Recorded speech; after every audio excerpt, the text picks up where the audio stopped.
बिस्मिल्लाहिर्रहमानिर्रहीम। अस्सलाम वालेकुम। This is Rabia Rashid and you are watching our lectures. आज हमारा IHL का चौथा लेक्चर है जिसमें हम आएंगे हेग और जिनेवा कन्वेंशन की तरफ। और याद रहे कि इसको मैंने डिटेल में नहीं अभी करवा रही, सिर्फ इनका बुनियादी बुनियादी फ़र्क ताकि आपको पता हो। शॉर्ट क्वेश्चंस के लिहाज से बिल्कुल मुकम्मल है, बिल्कुल ठीक है। तो चलते हैं।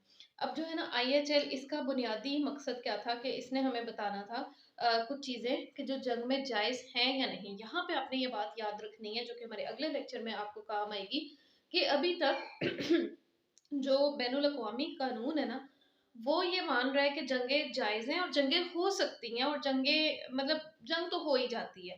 ठीक है, वो ये इस चीज़ को जंग को करने के हवाले से कुछ नहीं कह रहा। IHL में वो कह रहा है कि अब जब जंग हो जाएगी तो जंग के अंदर आपने किस चीज़ का ध्यान रखना है। तो सबसे पहली चीज़ जो कि जिनेवा कन्वेंशन में भी आई, लेकिन मैंने उससे ऊपर इसलिए लिखी है कि ये IHL का जो हमने कहा था रिवाज का कानून था, कस्टमरी लॉ, वो भी ये था कि मुकातलीन और गैर मुकातलीन का फ़र्क करना चाहिए।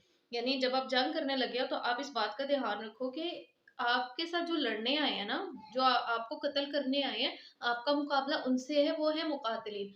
और जो आम आबादी है, आम लोग हैं, कोई रास्ते में आ गया जिसका मकसद आपको मारना नहीं था, आपसे लड़ना नहीं था, वो है गैर मुकातलीन यानी नॉन कम्बेटेंट्स। जिनेवा कन्वेंशन भी आगे इसकी तस्रीह करता है, लेकिन ये उससे पहले का एक कानून था। इवन इस्लाम भी हमें सबसे पहले इस चीज़ का दर्स देता है कि मुहारबीन और गैर मुहारबीन में फ़र्क। वही वाली बात है, जो औरतों बच्चों बूढ़ों के ऊपर नहीं जुल्म करो, उनको न लड़ाई में घसीटो, उनके ऊपर ना हमला करो, अवॉइड करो उसको। तो वो सारी चीज़ें इसमें हैं। अच्छा जी, अब मैंने आपको बताया था कि हेनरी ड्यूनार जो था उसने आके किताब लिखी थी और उससे बड़ी एक शोर उठा था। तो उस किताब के जवाब में फिर कुछ ममालिक ने अपना एक वो रखा, मिले वो आपस में आके। अच्छा, उसमें कुछ ममालिक के जो है सरबराहान वो इकट्ठे हुए और उन्होंने कुछ चीज़ें डिसाइड की कि ये जो है ना जंग के कवानीन होने चाहिए। और ये याद रहे, मैंने तो यहाँ पे 1949 लिखा है, लेकिन इससे पहले यानी जितनी कॉन्फ्रेंसेस में है, 1864 में पहली जेनेवा कन्वेंशन हुई थी। और उन सारों को मिला के ना, तो ये कुछ मैंने रूल्स लिखे हैं जो इसके अंदर डिसाइड हुआ था, और 3 अज़ाफ़ी ज़वाबित भी हैं जिससे एडिशनल प्रोटोकॉल्स कहते हैं, कि ये भी जो है ना बाद में वक़्त के साथ-साथ इनमें शामिल होती गई चीज़ें, क्योंकि ये कॉन्फ्रेंस तकरीबन हर कुछ साल के बाद होती थी और फिर वो मिलते थे और नई कोई चीज़ उनके ज़हन में आती थी तो वो उसको ऐड कर देते थे।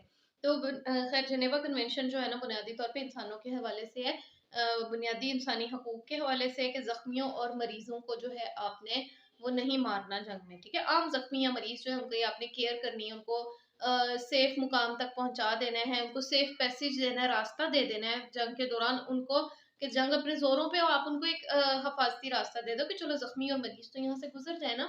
और ना सिर्फ़ आम ज़ख्मी और मरीज़, बल्कि जो आपसे लड़ने आया, आपका दुश्मन अगर ज़ख्मी हो जाता है या बीमार है और उसको इलाज की ज़रूरत है, तो फिर आप उसको सेफ पैसेज दो।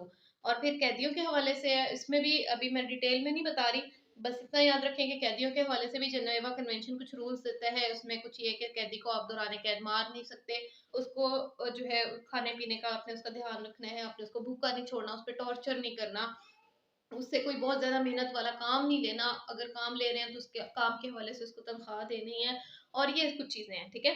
फिर इसमें कि माज़ूर जंगजू जो है, जो लड़ने से माज़ूर है, तो उसके साथ आप क्या करेंगे, ये भी जेनेवा कन्वेंशन हमें बताता है, ठीक है?